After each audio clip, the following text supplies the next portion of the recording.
मेरे पास एक सवाल आया हुआ है, उस सवाल में ये पूछा गया है मुझसे कि क्रोनोलॉजी को समझाइए, भारत-पाकिस्तान के युद्ध की क्रोनोलॉजी को। तो मैंने एक छोटा-सा नोट क्रिएट किया है। आइए मैं आपको वो नोट शेयर कर देता हूँ, फिर हम एक साथ समझते हैं कि आखिर ये क्रोनोलॉजी हमारी है क्या? ठीक है? ये रहा वो नोट, अगर आप देख सकते हैं, आपके स्क्रीन्स पे उपलब्ध है अभी। इसमें अगर आप देखेंगे तो भारत-पाकिस्तान का पहला युद्ध आज़ाद भारत और पाकिस्तान के टुकड़े होते ही शुरू हो गया था। जैसे टुकड़े हुए वैसे तो हिंदू मुसलमान और सिखों के बीच में, सिख हिंदू एक तरफ, मुसलमान एक तरफ, इनके बीच में धर्म की लड़ाई तो उसी समय शुरू हो गई थी। मतलब 6 सॉरी 6 अगस्त 2000 1946 से शुरू हो गई थी, जो डायरेक्ट एक्शन डे था। Direct action day Mohammad Ali Jinnah ने बोला था कि आज मुसलमान बाहर निकलेंगे और जहां जो हिंदू मिलेगा उसे मार दिया जाएगा। और मुसलमान लीडर जैसे कि सोहरावर्दी नाम का एक भड़वा था, वो इस प्रकार से और भी बहुत सारे लीडर थे जिन्होंने मिलके हिंदुओं का कत्लेआम कोलकाता में मचाया। 10,000 लोग मारे गए। उसका बदला लिया गोपाल पाठा ने। गोपाल पाठा एक ऐसा शानदार भारत के इतिहास का रत्न है जिसे आपको हमेशा याद रखना चाहिए। जो बंगाल का भी हाल है, जो कोलकाता का भी इस समय का हाल है ममता बनर्जी के अंडर में, गोपाल पाठा की बहुत जरूरत है। भारत पाकिस्तानों के जो जो युद्ध हुए हैं उनके क्रोनोलॉजी आप समझिए। शुरू करते हैं 1947-48 में। परिणाम ये था, भारत को कश्मीर का लगभग 2/3 हिस्सा मिला था और कश्मीर घाटी, जम्मू, लद्दाख और पाकिस्तान ने 1/3 गिलगित बाल्टिस्तान आजाद कश्मीर नियंत्रित किया। इसमें गेम बहुत गहरी थी। एक था फौजी था, उसका नाम था कैप्टन ब्राउन। ठीक है? उसने विंस्टन चर्चिल के कहने पे, गिलगित बल्तिस्तान जम्मू कश्मीर का उस समय का हिस्सा नहीं था, उसने जबरदस्ती उस पर कब्जा किया क्योंकि चर्चिल नहीं चाहता था, that fat dog of Britain, वो नहीं चाहता था कि भारत को रशिया का एक्सेस मिले कहीं से, तो उसने ऊपर से वो ब्लॉक करवा दिया। दूसरा युद्ध शुरू हुआ 1965 में। पाकिस्तान को अमेरिका ने समर्थ, जो अमेरिका से हमारा बड़ा दोस्त बनता फिरता है, उसने उसकी सहायता करी। 1965 में पैटर्न टैंक्स दिए उनको भारत पे हमला करने के लिए। पाकिस्तान की इकोनॉमी बहुत अच्छी थी, पाकिस्तान पावरफुल था। पाकिस्तान ने सोचा था कि ये हिंदू बनिया, इसकी औकात हमारे आगे। उसने कब हमला कर दिया कि आज तो बताते हैं इनको। रिजल्ट क्या आया वो बात और है कि 1965 युद्ध का कोई स्पष्ट विजेता नहीं निकला, लेकिन लाल बहादुर शास्त्री जी प्रधानमंत्री थे, ताशकंद समझौता हुआ। कहीं तक हम बहुत अंदर तक चले गए थे, कहीं पाकिस्तानी थोड़ा अंदर तक आ गए थे। बॉटम लाइन ये है कि पाकिस्तानी ब्रिगेडियर्स और जनरल्स की किताबें आप पढ़ेंगे तो आपको पता चलेगा कि भारत हर जगह पे विजयी था उसमें, डिस्पाइट ऑफ पाकिस्तान बहुत स्ट्रांग था उस समय। शायद अंतिम बार पाकिस्तान स्ट्रांग 1965 में ही था, तब उसी समय था, उसके बाद कभी स्ट्रांग नहीं हो पाया।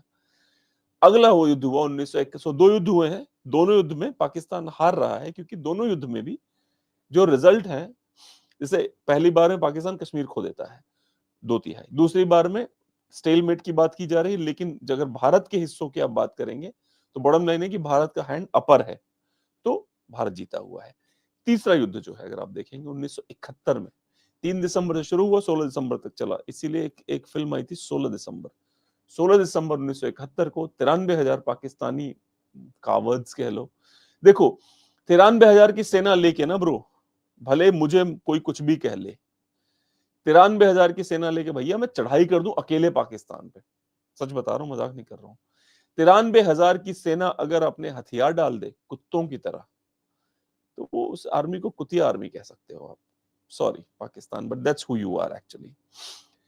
इसका परिणाम बहुत सिंपल आया। एक और घटिया देश हमने बनाया, इसका नाम है बांग्लादेश।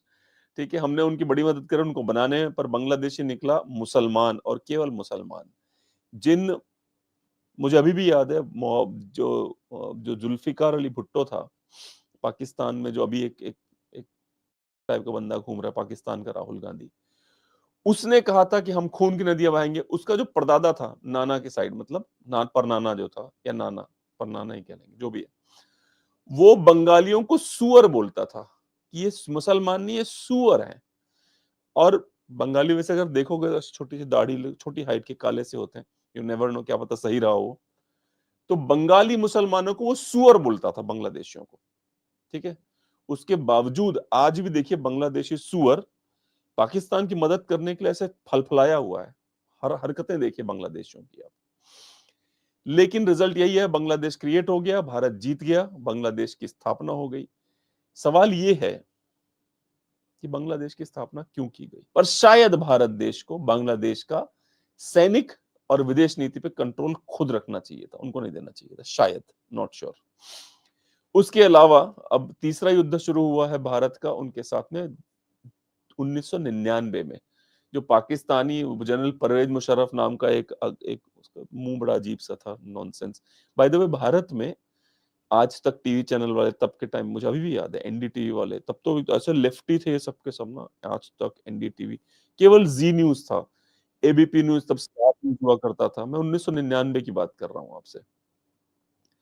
ये सबके सब परवेज मुशर्रफ की इतनी तारीफ, oh my God, listen to his English, he speaks impeccable English. मुझे अभी भी याद है, ऐसे नॉन मैं छोटा था, ऐसे नॉनसेंस सुने हैं मैंने उस समय।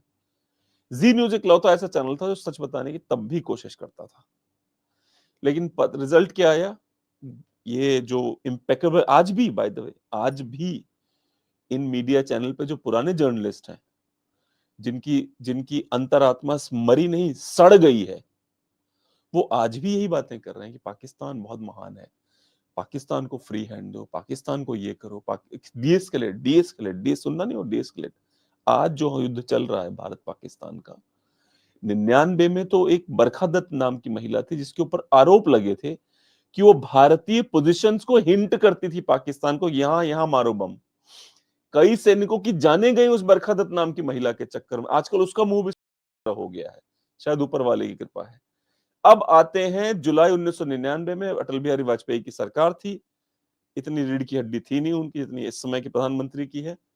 तो क्या होता था कि भैया उन्होंने बोला कि जहां तक हमारी बाउंड्री है वहां तक जाए, आगे न जाए। जबकि एयरफोर्स रेडी थी, हम आगे जाना चाहते हैं, आर्मी रेडी थी, हम आगे जाना चाहते हैं, पर आदरणीय वाजपेयी जी ने कहा कोई आगे नहीं जाएगा।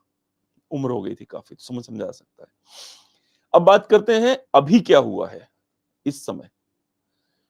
आप सभी जानते हैं 22 तारीख को 2025 को नाम पूछ के, पैंट उतरवा के, लिंग देख के कि कटा हुआ है कि नहीं कटा हुआ है, पेंसिल छिली है कि नहीं छिली है, लिंग देख के उनको गोली मारेगी। सच यही है, बड़े लोग ऑफेंड हो जाते हैं। सच लोगों को आइडियली लिबरेट करना चाहिए, सत्य बोलने से मनुष्य आजाद हो जाता है। यहां क्या होता है, लोग ऑफेंड हो जाते हैं सच सुनते, उनको बुरा लग जाता है कि हमने सच काहे बोल दिया हमारे बारे में। तो सच तो यही है कि पैंटें उतरवा उतरवा के ये देखा गया कि लिंग उनका कटा है कि नहीं कटा है, उस हिसाब से उनको गोली मारी गई। ये सच है, किसी को पसंद आता नहीं, हम क्या कर सकते हैं। इसकी जो जो ये हमला हुआ उसकी जिम्मेदारी ली थी एक पाकिस्तान की एक वो है, लश्कर तैयबा की एक टीम है, टीआरएफ। उसने इसकी पहले जिम्मेदारी ली, फिर उसने जिम्मेदारी लेने से मना कर दिया। अब मैं ये समझ नहीं पा रहा हूँ जिम्मेदारी लेके मना करने का चक्कर क्या था, वो अभी तक समझ में नहीं आया मेरे। इस क्रोनोलॉजी में अगर हम आगे बढ़े, तो अगर आप देखेंगे कि अच्छा, इसका नाम था TRF, the resistance front, TRF. लश्कर तैयबा के गैंग था ये, बड़े ही मतलब गैंग टाइप के लोग हैं। पाकिस्तान के आपके होश उड़ जाएंगे जानने में कि कितने गैंग्स हैं उनके पास। बाय द वे, उनके पास गैंग्स की झड़ी लगी हुई है। अगर आपको एक करके नाम भी बता दूं मैं आपको, जैसे हाइपोथेटिकली मैं पाकिस्तान के गैंग्स के आपको नाम बताऊं जो पैसा लेके इस तरह की हरकतें करते हैं, वैसे तो उनको बहुत सारे लोगों को लगता है ये अल्लाह के लिए हो रहा है। अल्लाह के लिए कुछ नहीं हो रहा, ना मोहम्मद साहब के लिए कुछ हो रहा है। ये हो रहा है तो हो रहा है केवल अपने अपने पैसों के लिए। क्योंकि अगर अल्लाह और मुसलमानों के प्रॉफिट मोहम्मद के लिए सब हो रहा होता तो एक दूसरे बम क्यों मारते? ये एक दूसरे के पिछवाड़े के नीचे बम रख देते हैं, फोड़ डालते हैं एक दूसरे को। तो अल्लाह के लिए नहीं, पैसों के लिए हो रहा है। आइए बताते हैं पाकिस्तान से कितने, वापस चलूंगा मैं क्रोनोलॉजी पे, लेकिन पहले आतंकवादी संगठनों के नाम तो सुनिए आप। तहरीक तालिबान पाकिस्तान, लश्कर तैयबा, जैश ए मोहम्मद, अलकायदा, आईएस, आईएसकेपी, सिपाही सबा सहाबा पाकिस्तान।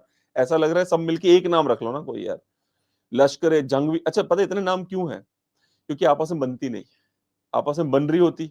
एक चीज क्लियर है, शत्रुबोध। शत्रुबोध क्या है? काफिर है, कुफार है, मारो इसको।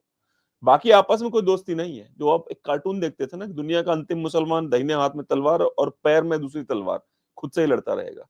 देखिए इतने सारे आतंकवादी संगठन है ये, पर आपस में एक दूसरे से खूब भिड़े हुए हैं।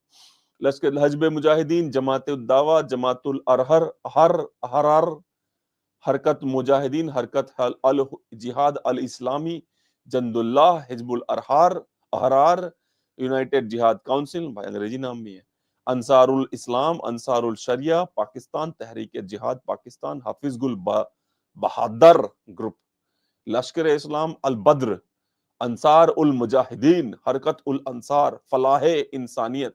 बताओ, पाकिस्तानी आतंकवादी संगठन का नाम है फलाह इंसानियत। वाह भाई वाह। लश्कर ओमार, पता नहीं, चल मुल्ला उमर वाले होंगे ये। एनीवेज, तो ये हाल है पाकिस्तानियों का, अगर आप देखेंगे इनके आतंकवादी संगठनों का। 22 अप्रैल को हमला होता है, पाकिस्तान का टीआरएफ जिम्मेदारी लेता है, दिल्ली टी का बंदा, और 4 दिन बाद मना कर देता है। अगला आता है 23 अप्रैल। 23 अप्रैल 2025 को भारत के प्रधानमंत्री आदरणीय नरेंद्र मोदी जी एक बड़ी मीटिंग बुलाते हैं। मीटिंग करते ही उन्होंने बोलते हैं 1960 का सिंधु जल समझौता, Indus water treaty cancel, Attari Wagah सीमा पर चेक पोस्ट क्लोज्ड, सार्क में वीजा छूट के तहत सभी पाकिस्तानी नागरिकों के लिए भारत यात्रा प्रतिबंध, और यहां से निकलो। प्रॉब्लम पता क्या होती है, जिस दिन ये किया गया ना वीजा छूट जो योजना, उसको बंद की गई, पता चला भैया यही उत्तर प्रदेश में 34-35 पाकिस्तानी महिलाएं आई, की तरह उन्होंने 95 बच्चे पैदा करे, 95 किड्स। 34-35 या 20-25, पता नहीं कुछ तो ऐसे नंबर था, 95 बच्चे पैदा करे, वो सब पाकिस्तानी यही रहते हैं। तो बताओ, जब पाकिस्तानी यहाँ रहेगा, यहाँ की खाएगा, तो लड़ेगा किससे? हमसे जो लड़ेगा वो तो है तो पाकिस्तानी ना वो। तो जो कई लोग कहते हैं ना बार बार कि हिंदुस्तान में रहने वाले पाकिस्तानी से कैसे लड़ोगे, वो वही पाकिस्तानी है जो हिंदुस्तान में रहते हैं। इनका कुछ करना चाहिए, कुछ अलग तरीके खतना होना चाहिए इनका, ताकि पता चले ये पाकिस्तानी है। तो इस तरह से 95 लड़के पैदा, या लड़के लड़कियां मिला के पैदा कर रहे हैं। वीजा छूट कैंसिल करते, पता चला पंजाब में 80,000 के ऊपर महिलाओं ने पुरुषों ने महिलाओं से शादी की। ऐसा लगता है इंडिया में 25-30 करोड़ मुसलमान है, उनमें नहीं मिल रहा है इनको, इनको उधर पाकिस्तान से लाना है। सानिया मिर्जा को इंडिया में लौंडा ना मिला, पाकिस्तान भाग गई। वो लूजर टाइप का एक बंदा पकड़ लाई, उस बंदे ने सानिया के पिछवाड़े में लात मार किसी और को धर लाया उठा के। वो ये तो आलम है हमारे भारत देश के बुद्धिजीवी मुसलमानों का, ये आलम है। अकल ना कहीं घुस गई है इनके। पाकिस्तान ने भी जवाब दिया इसका पाकिस्तान ने भी जवाब दिया। पाकिस्तान जवाब जरूर देता है। मैं तो चाहता हूं इस बार ऐसा निपटाओ सालों को ना कि जवाब देने लायक ना रह जाए। ऐसा रगड़ो ना कि जवाब देने की चुल मचती, हम जवाब जरूर देंगे। इनका जवाब इनके पिछवाड़े में घुस जाना चाहिए इस बार। पाकिस्तान ने संधि का निलंबन को अनुचित कहा, हम बहुत देख लेंगे, न्यूक्लियर बम म्यूजियम में थोड़े रखने हैं। उनका एक मिनिस्टर ने बोला न्यूक्लियर बम म्यूजियम में रखने के लिए थोड़े हैं हमारे, हम देख लेंगे तुमको। उसके बाद जवाबी कार्रवाई जो है 24 अप्रैल को पाकिस्तान ने भारतीय नागरिकों के लिए वीजा बंद कर दिए। 23 को भारत ने निर्णय लिया, 24 को पाकिस्तान ने निर्णय लिया, अपना हवाई क्षेत्र बंद कर दिया। राजनयिकों को बोला निकल जाओ इधर से। सैनिक सलाहकारों 30 अप्रैल तक देश छोड़ने, भारत के साथ सभी व्यापार बंद कर दिए। ठीक है, पाकिस्तान 1972 के शिमला समझौते को निलंबित कर दिया। सबसे फनी तो यही था, अटारी वाघा बंद कर दिया। लेकिन शिमला समझौते की बात करते हैं। शिमला समझौता बहुत ही, पाकिस्तान को भी सेफ गार्ड बहुत किया था उसने। भारत का सुपीरियरिटी था शिमला समझौते में, पर पाकिस्तान को बहुत सेफ गार्ड। जैसे कि बालाकोट में जो हमला हुआ था, तो भारत ने मेनलैंड पाकिस्तान पे हमला नहीं किया था, इस बार किया है। शिमला समझौता रद्द हुआ, याद रखिएगा। 25-26 अप्रैल को नियंत्रण रेखा पे तनाव, पाकिस्तान ने विभिन्न चौकियों से कश्मीर के एलओसी पर उकसावे के छोटे स्तर पर गोलीबारी की। उंगली करने की पुरानी आदत है, बिना उंगली करे मानता नहीं है पाकिस्तानी मुल्ला, बिना उंगली करे कभी नहीं मानेगा। उसके बाद पाकिस्तान के जल विवाद के बड़े सारे ऊपर मुद्दे उठाए गए। डोनाल्ड ट्रंप ने बुलशिट हमेशा की तरह करी, जैसे वो कहते हैं 1500 साल से लड़ रहे हैं। एंड आई डोंट नो कि 1500 साल पहले इस्लाम भी नहीं आया था, तो 1500 साल लड़ कहां रहते डोनाल्ड ट्रंप को। Maybe he needs to get things checked. America के विदेश मंत्री मार्को रूबियो ने कहा 25 और 26 अप्रैल के दौरान की स्थिति पर नजर रखे। पता नहीं क्या नजर रखते हैं ये लोग। 27 अप्रैल को क्या हुआ, 22 को हुआ, 23 को हुआ, 24 को चालू हो गया, 27 अप्रैल आ गई। भारतीय नौसेना ने 27 अप्रैल को कई जहाजों से लंबी दूरी की सटीक हमले की तैयारी प्रदर्शित की, सफल एंटी शिप फायरिंग करी। इसके बाद इसकी प्रतिक्रिया में चीन के विदेश मंत्री वांग यी ने पाकिस्तान के उपप्रधान इसाक डार से फोन पर बात की, जिसमें उन्होंने दोनों देशों के संघर्ष क्षेत्र से हानिकारक बताया और संयम बरतने की सलाह दी। ऑल लाई, झूठ बोलता है चाइना, कुछ नहीं, चाइना उकसाता है। इस वीडियो के अंत में आपको बताऊंगा कि असली कारण आखिर क्या है, कौन उकसा रहा है इन मुद्दों को, आपको समझ में आएगा। 28 अप्रैल 2025 पाकिस्तान की चेतावनी। पाकिस्तान ने भारत को चेतावनी दी 28 अप्रैल 2025 को। पाकिस्तान का दावा कि पाकिस्तान के रक्षा मंत्री ख्वाजा मोहम्मद आसिफ ने कहा भारत के सैन्य हमला होना ही होना है। He was right. He looks like an idiot, but कुछ बातें तो सही कहता है वो।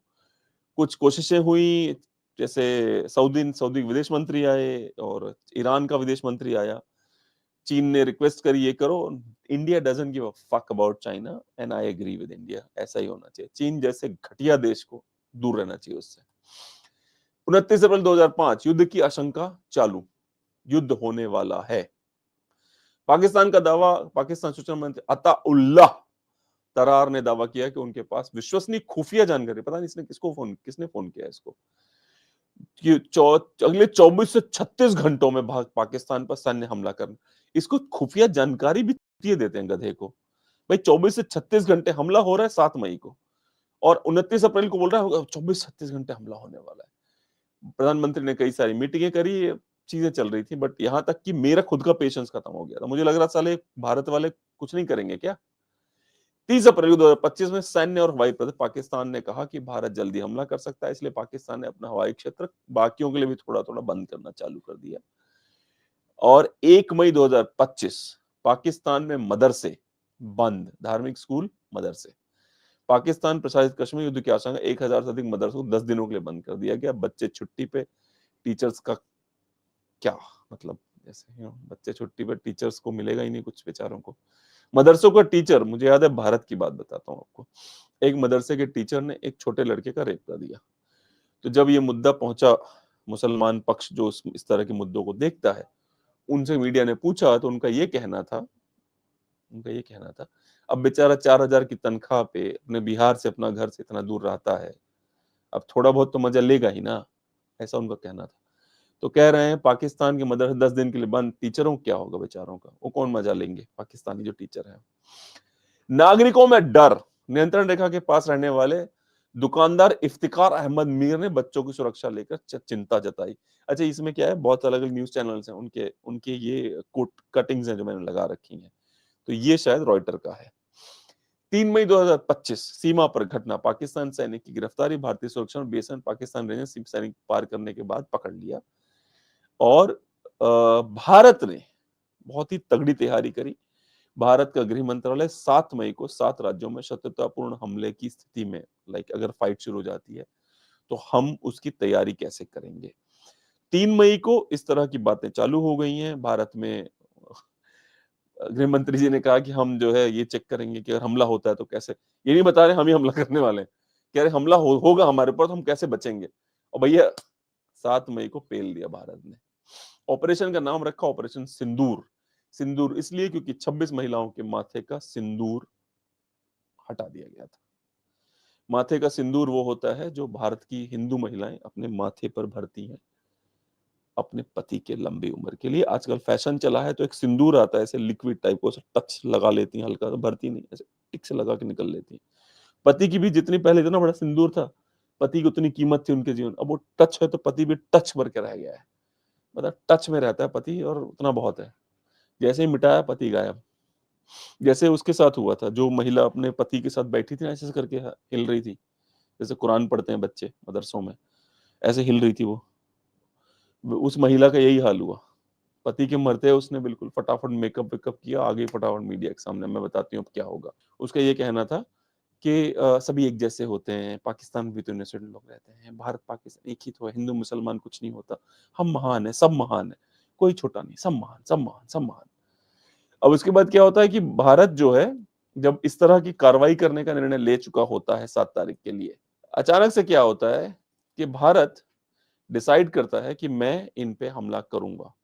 7 मई, क्षमा कीजिए मैंने अप्रैल का, 7 मई 2025 को ऑपरेशन सिंदूर के तहत पाकिस्तान और पाकिस्तान के JNK जो उन्होंने ऑक्यूपाई कर रखा है, जिसको वो आजाद कश्मीर कहते हैं, आजाद, उनका कश्मीर आजाद है, हमारा मकबूजा है। व्हाट द फक इज मकबूजा। एक तो भाई उर्दू समझ के बाहर है, बहुत ही नॉनसेंस लैंग्वेज लगती है कई बार मुझे, शेरो शायरी में ठीक लगती है, अदरवाइज बुलशिट है। ठीक है, उन्होंने भारत ने जब हमला किया पाकिस्तान के ऊपर 7 मई की सुबह के आसपास 1 बजे, उसमें सबसे अच्छी बात जो हुई, डैनियल पर्ल नाम का एक अमेरिकन वो था, शायद यहूदी, एक अमेरिकन यहूदी पत्रकार था, जिसकी गर्दन याद है ऐसे, आप लोग तो बहुत छोटे रहे होगे, बहुत सारे लोग छोटे रहे होगे। उसके साथ क्या होता है, उसके बाल ऐसे पकड़ के एक पाकिस्तानी मुल्ले ने उसके बाल ऐसे पकड़े और उसकी गर्दन को ऐसे इतने बड़े छुरे से, छुरे तो हमारे पास ही बहुत बड़े-बड़े हैं बेटा, पर इतने बड़े छुरे से उसने उसकी गर्दन खच खच खच ऐसे काट के अलग कर दी थी। मुझे वो याद है, मैंने उसका वीडियो देखा डैनियल पर्ल का, अपनी आंखों से देखा था। उसने उसकी गर्दन काटता चला गया, काट के उसने गर्दन निकाल के ऐसे हाथ में पकड़ ली। डैनियल पर्ल नाम का यहूदी अमेरिकी पत्रकार था। उसपे फिल्म भी आई है एक बहुत बड़ी, जिसमें जूल क्या नाम था उनका, हीरोइन है एंजेलिना जोली जो है, वो हीरोइन थी उसमें। तो उसको जिस बंदे ने मारा था, जेईएम का कमांडर था अब्दुल रऊफ अजहर, भारत के हमले में मारा गया, इजराइल खुश। ठीक है, पाकिस्तान ने दावा किया कि हमने भारत के 5 जेट मार डाले। इनके दावे की पोल खोल दी, पता है किसने? सीएनएन ने। सीएनएन ने बोला आपने बताओ किस बेसिस पे कह रहे हो? So CNN, wokest channel on planet Earth, woke woke और liberal, CNN hates Modi most of the time. CNN ने बोला कि बता 5 वाले सबूत कहां हैं, पाकिस्तान के ख्वाजा से। तो पता चला ख्वाजा ने बोला भाई ऐसा तो मतलब इंडियन सोशल मीडिया पे सुना था मैंने, तो कह रहा भाई तेरे पास सोर्स नहीं है, इंडियन सोशल मीडिया पे सुन के बोला 5 विमान गिर गए, मतलब पागल वागल है क्या तू? ठीक है, तो ये मतलब एक से एक नामर्दों कमी नहीं है इस देश में, पाकिस्तान में। उसके बाद क्या हुआ कि ओवरऑल भारत ने दावा किया कि लगभग 90 लोग मारे गए आतंकवादी संगठन के, पाकिस्तान ने बोला 8 लोग मरे हैं और 34-35 घायल हुए हैं। बाद में पाकिस्तान ने कहा 31 लोग मरे हैं। पाकिस्तान की बातों भरोसा मत करिए, ये वही देश है जिसने अपने सैनिकों को 1999 में ये कह के छोड़ दिया था उनकी लाशें लेने के लिए कि हमारे नहीं है। बाद में ओपनली कहा कि हमने किया था और हमारे सैनिक थे। इग्नोर पाकिस्तान। पाकिस्तान की बातों को भारत में रहने वाले कुछ कठमुल्ले हैं जो मानते हैं, बाकी जो भारत का नागरिक है उसे फर्क नहीं पड़ता। 7 से 8 मई को पाकिस्तान ने हमला किया भारत के ऊपर। श्रीनगर, जम्मू, पठानकोट, अमृतसर, कपूरथला, जालंधर, लुधियाना, आदमपुर, बठिंडा, चंडीगढ़, नल, फलौदी, उत्तरलाई, भुज हमले की कोशिशें करी, जिसमें भारत का जो सिस्टम है, क्योंकि भारत का मीडिया भी थोड़ा सा गोदी टाइप का है, समझिए बात को। वो भी क्या करते हैं कि हल्का फुल्का सच वो इधर उधर करते रहते हैं। हमले हुए, कुछ जगह हम मिसाइलें गिर भी गई हैं, कुछ बातें, एंड आई अंडरस्टैंड कि युद्ध में बातें छुपाई जाती हैं, ठीक है। तो पाकिस्तान ने जो हमले हुए उसका बहुत, लेकिन बहुत मिनिमम इम्पैक्ट था उसका, मतलब नॉन रिकॉग्नाइजेबल इम्पैक्ट था, इग्नोरेबल इम्पैक्ट हुआ उसका। कुछ लोग मारे गए, जम्मू कश्मीर के पास पुंछ में, रजौरी में कुछ लोग मारे भी गए, इसमें कोई दो राय नहीं है, उनके जीवन तो खराब ही हो गए। लेकिन उसके बाद 8 मई को बहुत वो शुरू हुआ कि वैश्विक चिंताएं चालू, अचानक से नहीं होता, क्योंकि भारत ने जब पाकिस्तान ने हमला किया तो भारत ने उसका जवाब दिया। कल रात को एक एक फेक वीडियो वायरल हो रहा था कि पलवल में कल बम आ गया, कोई पलवल में नहीं आया था, झूठ था वो। झूठ वाले वीडियो को मेरा विनम्र निवेदन है देश के गृह मंत्री से, एक टीम बनाइए जो झूठ वाले वीडियो को क्रैकडाउन करे, ऐसा मारे इन हरामियों को जेल में डाल डाल के कि इनकी पूरी 7 पुश्तें याद रखें इन्होंने पंगा लिया था इस देश में रह के, इस देश के सिस्टम से, इस देश के लोगों से पंगा लिया था युद्ध के समय में। युद्ध के समय महाभारत कहता है कि जो होते हैं वो अपने देश को धोखा देते हैं। ऐसा एक क्लीव चैनल था जिसका नाम था the wire, Siddharth Varadarajan type का एक छिछोरा क्लीव, इन लोगों को क्या किया गया कि इनका चैनल बंद कर दिया गया, इनका न्यूज जो इनका डिजिटल प्रिंट था वो बंद कर दिया गया उसको। आप बॉडी लैंग्वेज देखेंगे ना, ऐसे जैसे राजनाथ सिंह या प्रधानमंत्री या पूरी की पूरी टीम अगर मीटिंग्स कर रही है तो जो बॉडी लैंग्वेज देखा करिए, जैसे प्रधानमंत्री सीरियस, मोदी जी का चेहरा सीरियस दिखेगा आपको, because it's not a fun situation, it's war. तो वॉर के जो लेवल्स हैं, अभी ये स्कर्मिशेस चल रहे हैं कि आप मिसाइल मार रहे हैं, हम मिसाइल, अभी वॉर नहीं शुरू हुई। वॉर शुरू हुई होती तो इस समय लाहौर पे भारत का तिरंगा फहर रहा होता, ये वॉर नहीं, स्कर्मिशेस हैं। वो मार रहे हैं, हम मार रहे हैं, वो मार रहे हैं, हम मार रहे हैं, चल रहा है। भारत अभी वॉर में उतरा नहीं है। इस तरह की खबरें आई थी कि आईएनएस विक्रांत ने कराची को जला दिया, विच इज अभी क्वेश्चनेबल है वो, पर मुझे नहीं लगता अभी नेवी इन्वॉल्व हुई है। और एक बात, इस युद्ध में जो तुर्की नाम का देश है, इस युद्ध में और इस युद्ध के बाद तुर्कों को भारत देश को कभी क्षमा नहीं करना चाहिए। तुर्कों को जहां मौका मिले पूरे विश्व में, पेलो सालों को, तुर्की को माफी नहीं है, पाकिस्तान को तो बिल्कुल माफी नहीं है, तुर्की को माफी नहीं मिलनी चाहिए। इस घटिया देश के लोगों को, इस घटिया देश को जहां मौका मिले इनको पेलो। अगर इनके यहां पे दोबारा अर्दोगन को, एक बार याद है अर्दोगन को उड़ाने के लिए बहुत सारे एक कू प्लान हुआ था, अगली बार मिले तो भारत को उस पर पैसे खर्च करने चाहिए। अर्दोगन और तुर्की को, भारत के प्रधानमंत्री, भारत की रॉ, भारत के आईबी, कभी मत छोड़ना इनको। जो मौका मिलेगा इनके खिलाफ जरूर इस्तेमाल करना उसका, तुर्कों का, और किसी को हो ना हो, इनके जरूर लेना आप लोग। इतनी मेरी रिक्वेस्ट है भारत सरकार से। तो पाकिस्तान की अभी की स्थिति यह है, आज रात को हो सकता है दिल्ली पर प्रयास करें, but we are always ready bro, get them in bitch. आज के लिए इतना ही। चैनल को सब्सक्राइब करें, वीडियोस को लाइक करें और बेल आइकन जरूर दबाएं। नमस्कार।